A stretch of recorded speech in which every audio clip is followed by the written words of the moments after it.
respiratorias son causa de millones de muertes al año en los países en vía de desarrollo, dentro de los que están comprendidos en los continentes de Asia, África, y América Latina. En nosotros, en nuestra región, es alta realmente la incidencia. Hay que tener presente que dentro de las primeras 5 causas de muerte y mortalidad siempre se van a encontrar las enfermedades respiratorias agudas. ¿Y el por qué? Porque simplemente el desarrollo de este aparato no se encuentra totalmente completado sino a partir de los 7 u 8 años de edad, que después empieza solamente su crecimiento. Hay muchísimas enfermedades que van a estar asociadas a la obstrucción bronquial aguda, y esto va justamente a relacionarse con una mayor mortalidad. La siguiente, por favor. Bien. Entonces, la obstrucción bronquial es una enfermedad aguda que tiene una gran incidencia en la infancia.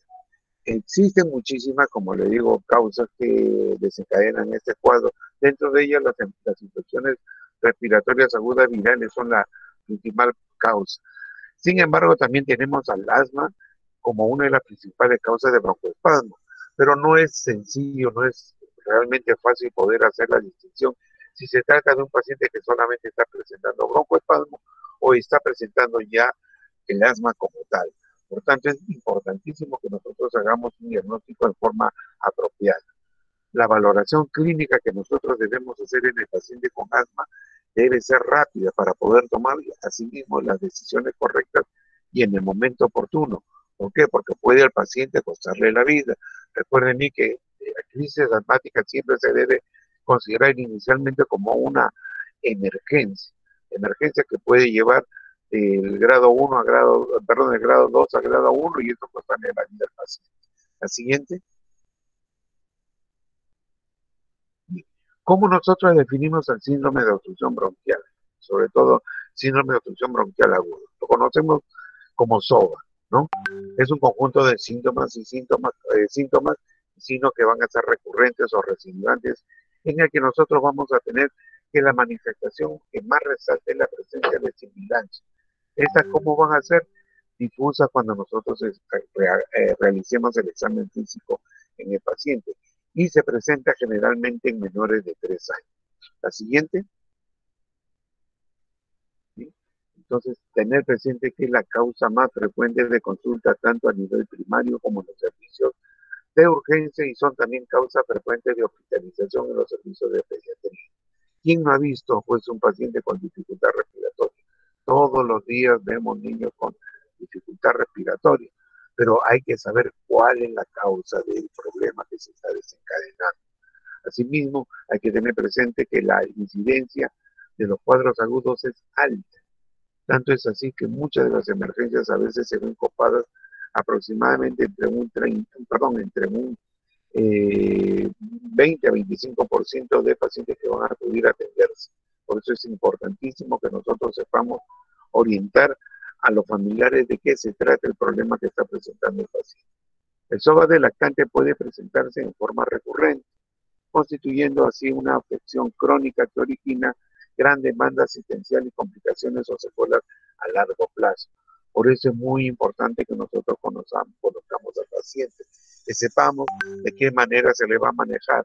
Es muy importante también hacer que el paciente conozca al médico que lo va a tratar, porque el médico que lo va a tratar va a ser aquel que va a conocer la historia del paciente, va a saber cómo manejarlo, cómo poder identificar todas las particularidades que va a tener el niño para cuando esté presentando este problema y hacer un manejo a posteriori para poder evitar que se estén presentando constantemente este tipo de episodios. La siguiente. Entonces, hay que tener presente que también las enfermedades prevalentes van a estar de la mano con la característica de las comunidades donde se está viviendo. Hay que tener presente también que el desarrollo de las diferentes ciudades, diferentes estados, diferentes poblaciones, hace que esta enfermedad se esté presentando con mayor frecuencia. Hay que tener presente también que a nivel mundial se tiene que la prevalencia de asma, y en este caso, si nosotros hablamos de asma, es entre 1.5 a 33%, dependiendo de cómo se va a presentar en la comunidad que nosotros vayamos a estar investigando. El Perú tiene una prevalencia de 13%. Bien, es alta realmente la prevalencia. Y sobre todo, ¿dónde se va a manifestar? En las ciudades costeras, en las cuales se va a observar que esto es un problema mayor con respecto a lo que significa salud pública. El 18% fue señalado en el año 98 por un trabajo que realicé en el hospital regional cuando estuve trabajando en aquella oportunidad.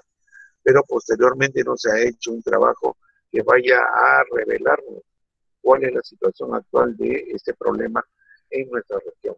Sería bueno que ustedes tomen en consideración el desarrollo de este tema para cuando vayan a presentar ustedes su eh, tesis para poderse titular. La incidencia va desde un 5% en verano a un 32% en invierno. Bien, hay que tener presente eso. La siguiente. Entonces, el SOVAC va a presentar problemas para poder determinar el diagnóstico etiológico. ¿Por qué? Porque tenemos una gran variedad de causas que las vamos a distinguir. Las infecciones virales, como siempre, van a ser la primera causa que van a desencadenar este problema, y sobre todo en niños menores de 1 año. Por eso ese es el grupo etario que tiene mayor complicación, que es el grupo etario en el cual nosotros vamos a encontrar gran mortalidad infantil. Por eso es importantísimo que nosotros demos un diagnóstico adecuado en el momento oportuno, con el tratamiento oportuno, pero sobre todo educando a la familia que no hay que esperar el último momento para empezar el tratamiento. Mientras nosotros más ganemos tiempo para cuando empezaron los síntomas y encontremos los signos respectivos, más rápido el paciente va a resolver el problema y más alejado va a estar de cualquier tipo de complicación que agrave su estado en forma, bueno, en una gravedad superlativa. Otras causas que pueden desencadenar o hacer que se presente este problema de broncoespasmo es la contaminación intradomiciliaria. Nosotros lamentablemente tenemos un nivel socioeconómico muy bajísimo, y si a eso nosotros le agregamos el nivel cultural también bajo, vamos a tener que la contaminación intradomiciliaria va a ser terrible.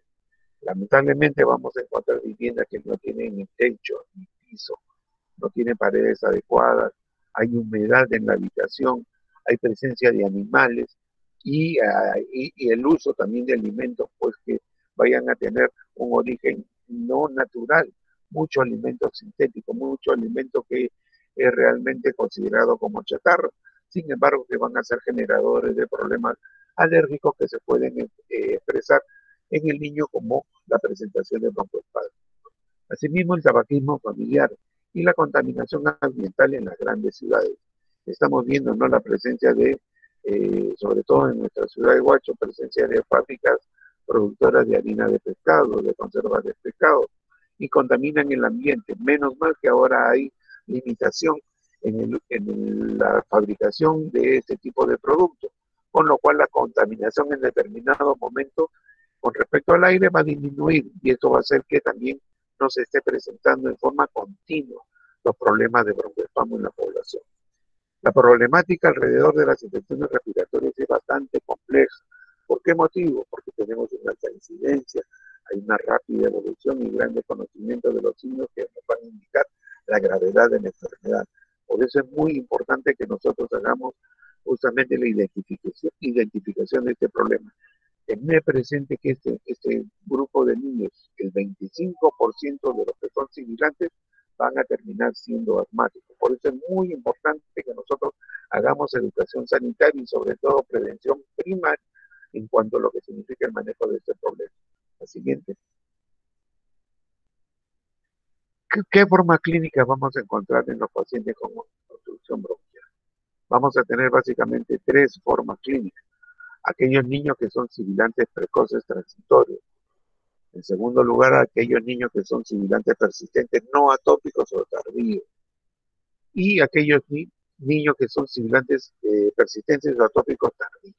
Teniendo estos 3 grupos, nosotros vamos a poder clasificarlos, vamos a poder orientar a los familiares y sobre todo vamos a poder darles un régimen de tratamiento y seguimiento para evitar que haya una continuidad en la presentación de estos cuadros en forma episódica en el paciente. La siguiente. Con respecto a lo que son los pacientes considerados como sibilantes precoces o transitorios. Van a significar el 60% de la población que tiene este problema. Presentan síntomas solo durante los 3 primeros años de vida. Por eso que es importantísimo que nosotros hagamos un seguimiento de los pacientes, identifiquemos el problema. Recuerden bien el dicho, no todo lo que silba es asma, pero el asma siempre silba. ¿Sí? Es muy importante que tengamos presente. En segundo lugar, van a ser desencadenados por virus. Y dentro de los virus el que está en la cabeza es el virus sincicial respiratorio. ¿Sí? En estos pacientes no vamos a tener antecedentes personales o familiares de atopía ni de hiperreactividad bronquial. Por tanto, en ellos hay una posibilidad de que no se haya una predisposición familiar para la presentación de este tipo de problemas. Igualmente, la función pulmonar en ellos vamos a encontrarla disminuida desde el nacimiento. ¿Y qué factores de riesgo vamos a tener en ellos? El tabaquismo,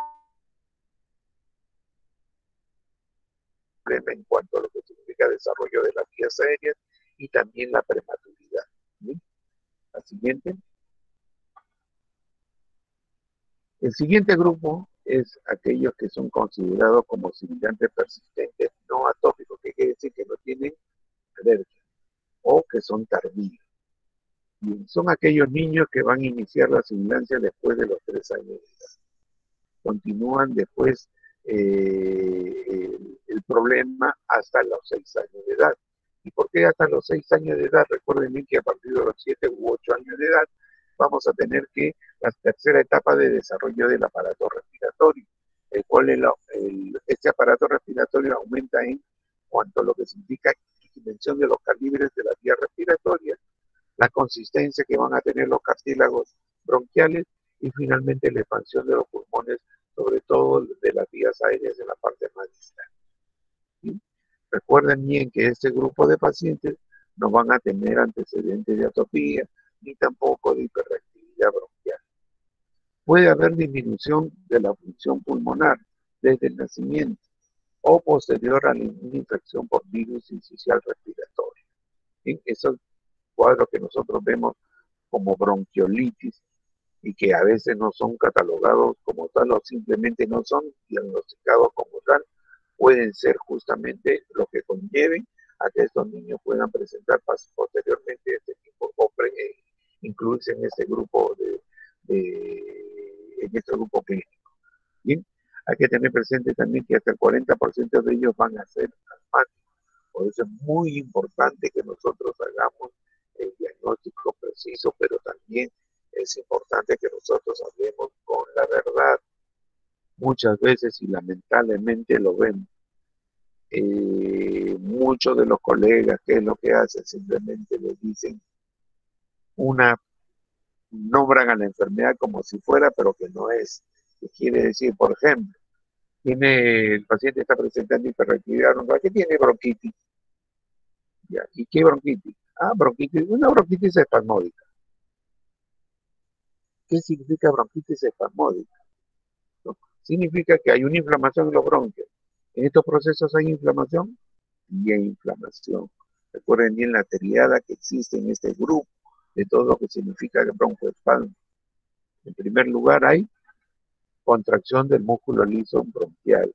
En segundo lugar hay constricción del espacio aéreo bronquial. Y en tercer lugar nosotros vamos a tener edema de la mucosa con broncorrea. Teniendo estos datos, nosotros pues no podemos estar engañando a la persona que presente el paciente, tiene broncoespasmo o si quieren hiperactividad bronquial. Pero no podemos estarles diciendo cosas que no son. Tiene una bronquitis asmatiforme. ¿Qué significa bronquitis asmatiforme? Tiene una bronquitis como si fuera asma. Por favor, ¿es o no es? ¿No? Entonces, siempre tenemos que catalogar la enfermedad como se está presentando y qué cosa es, para poder nosotros dar prevenir, dar sobre todo información para prevención del problema y para que el paciente y los familiares sepan de qué se trata lo que nosotros estamos viendo en él. ¿De qué sirve que nosotros no le digamos la verdad al paciente? Se va a formar falsas esperanzas de que no es.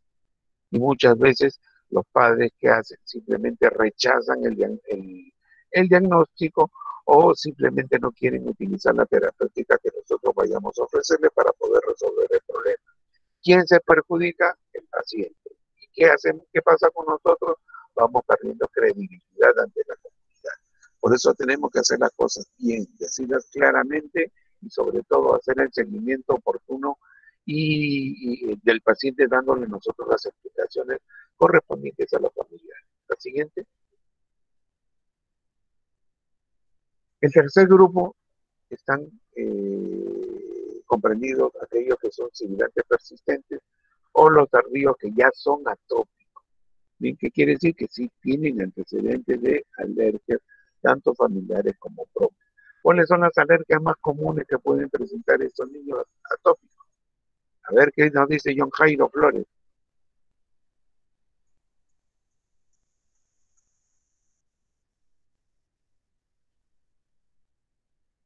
John Jairo, ¿estás? Andrea, ¿qué nos puede decir?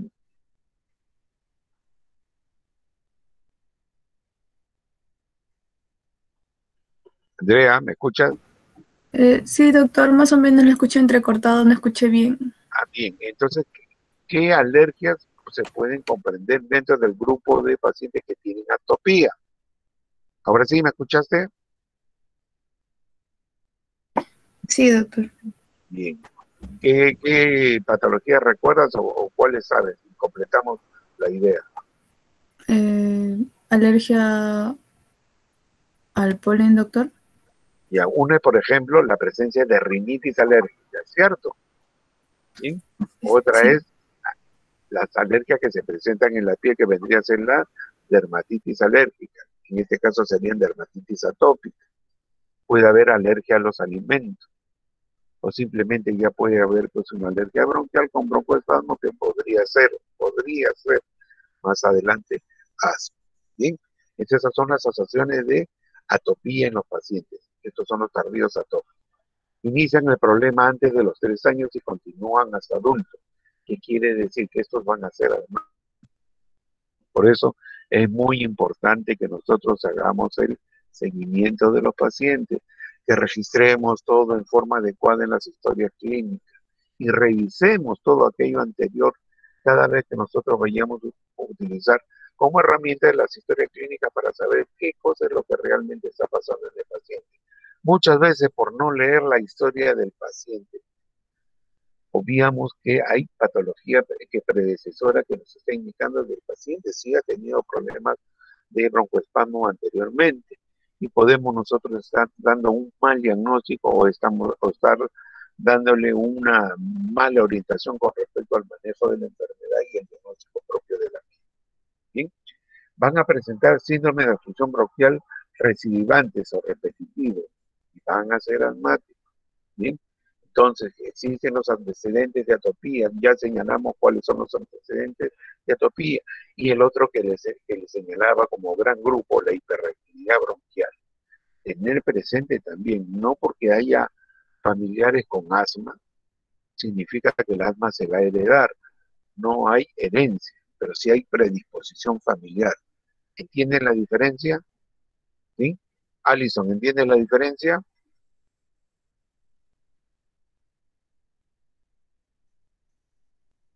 Alison, Sí, Alison, ¿sí, entiende la diferencia? de acerca de los tardíos atópicos. ¿Cómo lo podrías tú diferenciarse? Por el tiempo de presentación. No, estamos señalando acá lo que estoy diciendo. No es lo mismo tener herencia asmática que predisposición familiar asmática. ¿Por qué? Porque el asma o la hiperactividad bronquial o el broncoespasmo no se hereda, pero sí tenemos factores que pueden ayudar a que se presente esta patología. Les cuento el caso mío, yo soy asmático, ¿sí? Mi hija es asmática. Tengo un hijo que tiene dermatitis alérgica. Tengo una hermana que es asmática y tiene alergia a todos los AINES. Su hija es alérgica perdón, tiene asma. Mi hermano tuvo una diabetes alérgica. Entonces, sus hijas, una ha salido con alergia a los alimentos, otra tiene dermatitis alérgica y la otra tiene rinitis alérgica. Bien, mi hermano fallecido tuvo asma de muy pequeño. Llegó a los 18, a los 7 años de edad y nunca más tuvo el problema. ¿Por qué? Porque simplemente no era asma, sino era un niño sibilante. Por eso que eso se llama predisposición familiar. En la familia existe antecedentes o historia familiar de alergias, pero no necesariamente el que tuvo alergia a los alimentos va a tener su descendencia con alergia a los alimentos. Puede salir por ahí un asmático, uno que tiene dermatitis alérgica, etcétera, etcétera, etcétera. ¿Hay predisposición para atopías? Sí, pero no necesariamente la misma atopía. ¿Está bien, Addison? Sí, doctor, entendí bien. Chévere, entonces seguimos adelante. ¿Qué vamos a encontrar en estos pacientes? El IgE elevado y las pruebas cutáneas positivas. Bien, ¿qué vamos a encontrar con relación a la función pulmonar? Esta vas a encontrar normal, que se altera antes de los 6 años. Después de los 6 años va a permanecer así alterada y son, como les decía, aquellos niños que más adelante cuando crezcan y lleguen a la adultez van a ser asmáticos. Recuerde bien, el 25% de nuestra población y 30% en la población general. Hay que tener mucho cuidado para hacer el diagnóstico preciso. La siguiente. El índice predictivo de asma en niños. ¿Qué cosa es lo que se conocemos como el test de Kenji? ¿No? ¿Saben por qué se llama el test de Kenji? A ver qué nos dice AMI.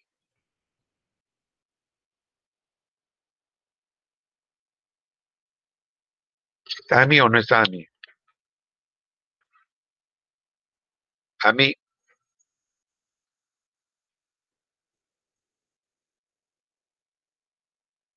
Daniel. ¿Está Daniel? Daniel Marón. Sí, doctor, buenas noches. ¿Por qué es el test de Kenji? Bueno, ¿Por qué se conoce? debo suponer por la terminología API que dice. Claro, así Sí, es. Por eso es, porque Kenji dice API. API. ¿A quién? A Kenji. Entonces no se olviden del test de Kenji, es el API. ¿Qué significa? El índice predictivo del asma. ¿Qué es lo que vamos a tener nosotros para ello? Paciente que va a presentar síndrome de obstrucción bronquial recidivante o repetitivo, sumado a un criterio mayor o a dos menores. Esto se va a asociar a un 80% de posibilidades de que el niño sea asmático a los 6 años. ¿Cuáles son los criterios mayores que vamos a tener en consideración? Asma en los padres. Se dice que cuando los padres son asmáticos hay una posibilidad grande de que los niños tengan también asma. Si es varón, 50%. Es decir, si el padre es asmático, el niño tiene 50% de posibilidades de ser asmático. Si es la madre asmática, el niño tiene 75% de posibilidades de ser asmático. Si los dos son asmáticos, el niño tiene 100% de posibilidades de ser asmático. Pero esto no es óbice para que no vaya a presentar otras alergias adyacentes al problema que tiene. Bien, entonces, ¿cuáles van a ser nuestros criterios mayores? Asma en los padres, presencia de SEMA y alergia alimentaria. ¿Cuáles son los criterios menores? Rinitis alérgica, sibilancia sin infección viral, eosinófilos en sangre igual o mayor al 4%. Pero hay que tener mucho cuidado con lo que significa valoración del 4%. El 4% es una cantidad, es una cantidad relativa en el conteo de eosinófilos, ¿cierto? A ver, ¿qué nos dice Deyanira con respecto a cuándo se llama eosinofilia?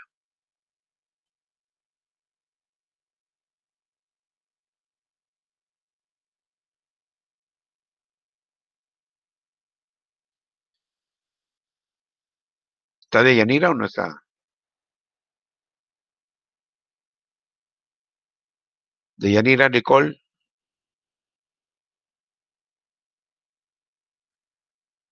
Sí, doctor, aquí estoy. Dinos, ¿qué te parece? Eosinofilia, bueno, cuando se supera la cantidad de eosinófilos, más de 500, si no me equivoco. Si te equivocaste, ese es el doble. Ah, Más de 250, ¿ya? ok. Es importante que tengamos presente esto. Entonces, siempre los valores absolutos. Sin embargo, la bibliografía que revisé señala eso. Pero póngase que un paciente tenga 5.000 leucocitos. Si sacamos el 4%, tiene 200. ¿Tiene eosinofilia? No tiene eosinofilia. Pero si tuviera 10.000 leucocitos y tiene 4, tiene 400. Si tiene eosinofilia. Bien, es muy importante que tengamos siempre los valores absolutos para poder hacer la catalogación de los pacientes. Bien, la siguiente. Bien. ¿Cómo hacemos el diagnóstico de SOA o síndrome de obstrucción bronquial agudo en los niños? El diagnóstico va a ser clínico. No vamos a utilizar otra cosa más que las herramientas clínicas. Observación, palpación, percusión y ocultación. Pero en este caso vamos a nosotros a valernos de determinadas pruebas o test. La siguiente. Bien. Para poder nosotros calificar tenemos que tener escalas. Pero es preciso calificarla, ¿por qué? Porque nosotros tenemos que identificar qué grado de dificultad respiratoria va a presentar el paciente en los casos de broncoespasmo. ¿Es factible valorarlo en forma clínica? Claro, ¿a través de qué? A través del test de Birman y Pearson, modificado por tal, el cual sigue vigente a pesar de que han pasado ya 36 años del uso de este test en nuestro país. Es conocido como el ASME Score. Bien, la siguiente. Entonces es una escala de valoración clínica. ¿Qué parámetros nosotros vamos a considerar en este test? Vamos a considerar la frecuencia respiratoria, vamos a considerar la presencia de cianosis, presencia de tiraje y la presencia de sibilancia. Bien, la modificación que hizo el doctor Tal fue la de no considerar el uso de saturación de oxígeno.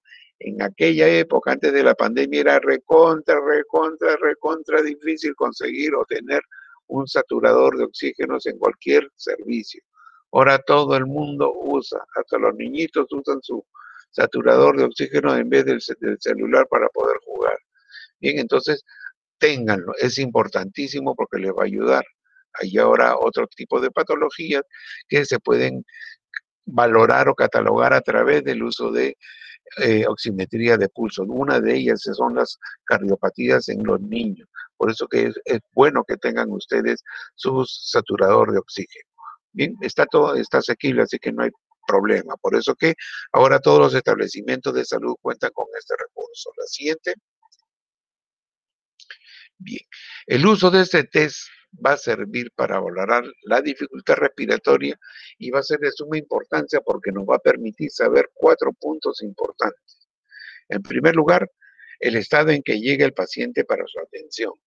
Si nosotros no ponemos un punto de reparo de dónde partimos, jamás vamos a saber hasta dónde nosotros hemos avanzado para darle una solución al problema del paciente. Por tanto, si ustedes revisan una historia clínica en la cual no sabemos de dónde empezó el problema, más adelante no vamos a saber si mejoró o no mejoró. Por tanto, es este primer punto de saber en qué estado llega el paciente va a servir también para dar el tratamiento de emergencia a instaurar en el paciente. Bien, el paciente puede estar en una dificultad respiratoria leve, moderada o severa. Y según ello, nosotros vamos a instaurar el tratamiento. Eso se llama tratamiento de rescate. Asimismo, nosotros vamos a valorar, después que hemos dado nuestras primeras atenciones y tratamientos, en la emergencia tenemos que reevaluar al paciente, si es que la respuesta que tenemos en el paciente ha sido satisfactoria o no. Bien, entonces, teniendo estos 3 datos anteriores, nosotros vamos a decidir el momento en que se puede manejar posteriormente en forma ambulatoria al paciente. Si vemos que el paciente no ha mejorado, en la vida lo vamos a regresar a su casa, porque es un paciente que muy probablemente empeore su asthma score y lo tengamos ya en una situación grave. La siguiente. Este es el test de Birman y Pearson modificado por tal. Aunque parezca que, pucha, qué difícil, qué complicado para poner, no, es súper sencillo. Es recontra sencillo. Tiene que tener ustedes solamente 4 parámetros importantes para poder evaluar.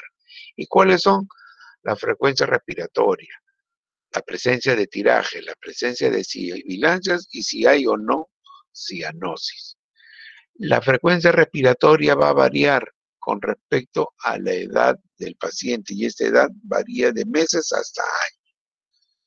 Los tirajes también nosotros vamos a valorarlos si se presentan como leves, moderados o severos. Las sibilancias a través de la ocultación, si son expiratorias, si son expiratorias, inspiratorias o son audibles sin necesidad de utilizar el estetoscopio. Y si hay presencia o no cianosis. Ya tienen al llanto en el reposo o generalizada en reposo. Sin embargo, hay que tener presente aquí que no está señalado en el cuadro. Si el paciente, teniendo todo lo anterior, se presenta pálido, se puede estar muriendo. Tengan muchísimo cuidado. Si lo ven pálido con esto, el paciente se encuentra en estado severo, sin importar cómo se encuentra lo anterior. Bien, entonces, cuando nosotros hagamos el sumaje de puntaje, vamos a tener 3 grados en el paciente. Aquel paciente que presenta puntaje de 3 a 5 va a ser considerado como leve. El paciente que presenta de 6 a 9 va a ser considerado como moderado y el que presenta de 10 a 12 como severo. Bien, no es nada difícil como ven ustedes. La siguiente, aquí en el otro cuadro, vamos a tenerlo también mucho más sencillo, que también nos está indicando de cómo nosotros vamos a catalogar según el puntaje, en este caso a la izquierda, en la columna de la izquierda, y en la línea en la fila de superior, vamos a encontrar cuáles van a ser nuestros parámetros para tomar en consideración. ¿Qué cosa es lo que nosotros vamos a utilizar, como les decía, para el caso de sibilancia, la estetoscopio? ¿Sí? En caso de las retracciones vamos a utilizar la observación y ver si es que va a utilizar un paquete muscular, 2 paquetes musculares o más de 2 paquetes musculares. Mejor dicho, si tiene retracciones superior, media o inferior o si está utilizando musculatura accesoria respiratoria. Bien, y la presencia de cianosis que puede ir desde la ausencia hasta la generalizada en reposo. Como ven, es más sencillo de lo que uno piensa que puede ser este test. La siguiente. Bien, ahí está mi hija y mi madre. ¿Bien? ¿Alguna pregunta? 2 asmáticas, por supuesto, ¿no? Por eso la puse ahí. Pero una pregunta. Un paciente mayor a 3 años, como usted dijo, ¿puede también tener el diagnóstico de síndrome obstructivo bronquial? Síndrome. Franco. Sí, sí, doctor. Es síndrome, no síndrome. Síndrome. ¿Ya? Porque es una palabra esdrújula, lleva tilde en la I. ¿Ya? Pero no digan síndrome, pues, no se pasen, ¿ya? Síndrome. Ya, me dice que un niño de 3 años puede tener, ¿qué? Mayor a 3 años, ¿puede tener síndrome obstructivo bronquial? Claro, puede tener síndrome de obstructivo bronquial, porque pónganse que tengan un cuerpo extraño en la vía respiratoria. Se le están obstruyendo los bronquios y se le cataloga como lo que estamos señalando. Sin embargo, lo que le estaba señalando, por eso en los primeros, en el segundo slide creo que estaba, que la frecuencia con la cual se presenta esta patología es desencadenada mayormente por problemas infecciosos, sobre todo en los niños menores de 3 años. Por eso que recuerden bien, en la medicina no hay nada absoluto. Sin embargo, hay grupos que nosotros podemos manejar. En este caso, la mayor presentación de este problema, siendo las enfermedades virales las que desencadenan broncoespasmo en más del 60% de casos, que tengo que manejar el diagnóstico de la patología con respecto a este grupo. Pero eso no indica, como tú bien has señalado y has identificado, ¿puede haber síndrome de obstrucción bronquial en niños? Claro que puede haber. Y es muy importante tomar justamente ese dato que tú estás señalando, porque ahí viene la calidad del médico que sabe hacer un diagnóstico diferencial.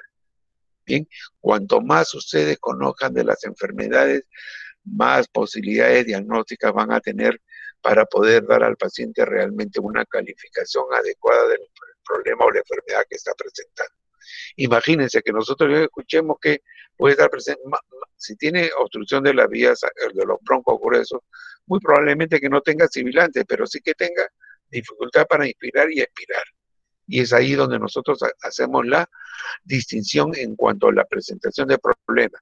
Recordemos bien, y ese es otro punto que tenemos que señalar, los problemas de obstrucción de broncoespasmo son problemas generalizados.